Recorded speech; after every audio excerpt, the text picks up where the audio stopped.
वैचारिक जागरण हो रहा, उठने लगी हिलोर। हार गया है मनमत देखो, जनमत चला शांति की ओर। जनजागरण अभियान चलाने से जनचेतना जागती है। जनजागरूकता से लोगों में विचार और चिंतन की दिशा बदल जाती है।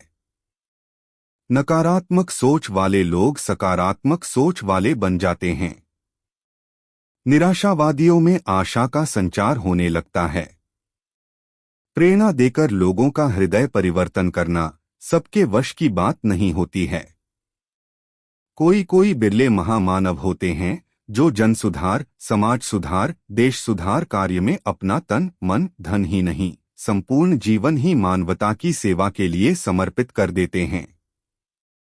युग महापुरुष परम पूज्य बाबा जय गुरुदेव जी महाराज एक ऐसे अद्वितीय एवं विलक्षण महापुरुष रहे जिन्होंने अपना संपूर्ण जीवन मानवता के उत्थान, नैतिक जागरण, आध्यात्मिक विद्या के प्रचार प्रसार व अच्छे समाज के निर्माण और आत्मकल्याण से लेकर परमात्म दर्शन के मार्गदर्शन देने में लगा दिया। यह मानव सृष्टि उनके अमूल्य योगदान और दया कृपा की सदैव ऋणी रहेगी। जय गुरुदेव इतिहास के पन्ने बताते हैं कि भारत जैसी धार्मिक और आध्यात्मिक धर्मधरा पर धर्म का ह्रास होने पर मानवता के उत्थान और मानवीय गुणों के प्रादुर्भाव के लिए परम पूज्य बाबा जय गुरुदेव जी महाराज ने अपरिमित परिश्रम किया। उनकी अथक मेहनत का ही परिणाम रहा कि वर्तमान के निरंतर विकृत होते जा रहे मानव समाज की डूबती नया को बचाने का भरसक प्रयास किया जा रहा है। समाज के उस पायदान पर उतरकर परम पूज्य बाबा जय गुरुदेव जी महाराज ने काम किया जिस स्तर पर मानव का भरोसा, विश्वास टिक ही नहीं सकता। पुराने कुछ इतिहास की यादें ताजा करने पर ज्ञात होता है कि राजा जनक की पुत्री जानकी के स्वयंवर में 10,000 से अधिक राजा एकत्रित हुए थे।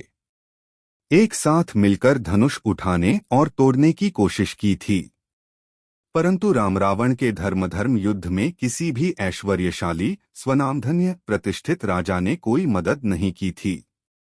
उस समय मदद किसने की थी? अगर दृष्टिपात किया जाए तो पाएंगे कि बंदर, भालुओं ने जो अपना कोई घर नहीं बनाए थे, कपड़ा तन ढकने को नहीं था, फूल पत्तियों, कंदमूल, जंगली वनस्पतियों पर आश्रित थे, लेकिन धर्म की लड़ाई में सर्वांग समर्पण, सर्वभाव से सहयोग किया तो वे इतिहास में अमर हो गए। कृष्ण भगवान के समसामयिक काम में ग्वाल बालों ने, चरवाहों ने साथ दिया, उनका इतिहास बन गया। हनुमान कोई बहुत लिखे नहीं थे, करोड़पति नहीं थे, परंतु युग परिवर्तन की आवाज का साथ अदम्य साहस और पराक्रम शौर्य से दिया था, इसलिए अपने सेवक धर्म का बखूबी निर्वाह करने के कारण उनके मंदिर बन गए। कहा गया है, साहब से सेवक बड़ो जो निज धर्म सुजान, राम बांधी उतरे उद्धि लाधी गए हनुमान। तात्पर्य है कि जिस समुंदर को पार करने के लिए भगवान राम को नलनील की मदद लेकर पुल, सेतु का निर्माण करना पड़ा, उसी अथाह अपरंपार समुद्र को अपने सेवक धर्म का पालन करने के कारण बजरंग बली ने बिना किसी पुल के आकाश मार्ग से उड़कर पार कर लिया था। सेवक धर्म का निर्वाह कठिन तो होता है, लेकिन कठिनाइयां पार करने पर ही अच्छे और सुखद दिन आते हैं। वातावरण में सभी लोग देख रहे हैं, अनुभव कर रहे हैं कि मानव के अंदर से मनुष्यता का भाव जाता रहा है। भाग्य और प्रारब्ध का भरोसा उठ गया है। चारों तरफ हिंसा, अपराध, चोरी, जारी, रिश्वत, धोखेधड़ी, छल कपट, झूठ, नैतिक पतन, अशुद्ध आहार, मद्यपान का जोर है। हविस और ईर्ष्या ने दिलों में डेरा जमा लिया है। पर सेवा, पर उपकार तो दिवा स्वप्न बन गया है। मानव समुदाय नितांत स्वार्थी बन गया है। निस्वार्थ भाव से सेवा करना एक फिजूल की बात मानी जा रही है। वर्गवाद, जातिवाद, क्षेत्रवाद, भाषावाद, अनेक अनर्गल विवाद में मानव समाज आकंठ डूब गया है। विनयशीलता, समता, दया, रहम, सत्यता का प्रचलन खत्म हो गया। कर्मकांड का जोर होने से लोग रूढ़िवादिता में जकड़ गए हैं।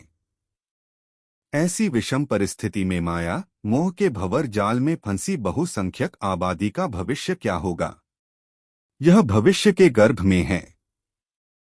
वक्त के महापुरुष ने समाज के निचले तबके को पकड़कर उन्हें दीक्षित शिक्षित कर युग परिवर्तन का सिपाही बनाया। छोटे छोटे गरीब अनपढ़ गंवार लोगों को तैयार कर ऐसी वैचारिक क्रांति पैदा कर दी कि लोग उनके ज्ञान उपदेश मार्गदर्शक संदेश सुनकर दंग रह जाते हैं। यह आध्यात्मिक पढ़ाई है जहां भौतिक विद्या का अंतिम बिंदु आता है।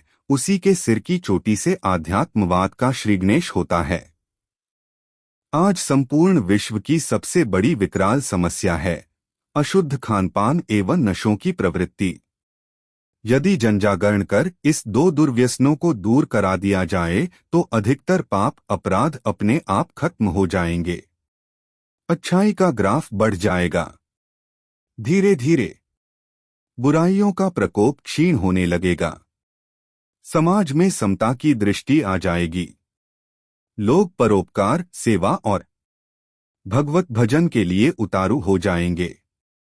अशांति से शांति में पहुंचकर दुनियावी जलन व तपन में शीतलता का अनुभव करने लगेंगे। एक अनुभवी अन्य लोगों से अपना अनुभव शेयर करेगा। साझा करते ही उसका असर शुरू हो जाएगा। क्रमशः यह चीज एक दूसरे से अगले तक पहुंच जाएगी। इसी अवस्था को वैचारिक क्रांति की हिलोर कहा जाता है। वैचारिक क्रांति आदमी के विचारों को मोड़ने की एक लहर है जो एक जगह से उठकर पूरी दुनिया में छा जाएगी। इसके लिए गोद लेने का जो अभियान जय गुरुदेव धर्म प्रचारक संस्था मथुरा के राष्ट्रीय अध्यक्ष पूज्य पंकज जी महाराज ने शुरू किया है वह एक कारगर उपाय है। इससे यह संकेत मिल रहा है वैचारिक जागरण हो रहा, उठने लगी हिलो। हार गया है मनमत दखो, जनमत चला शांति की ओर।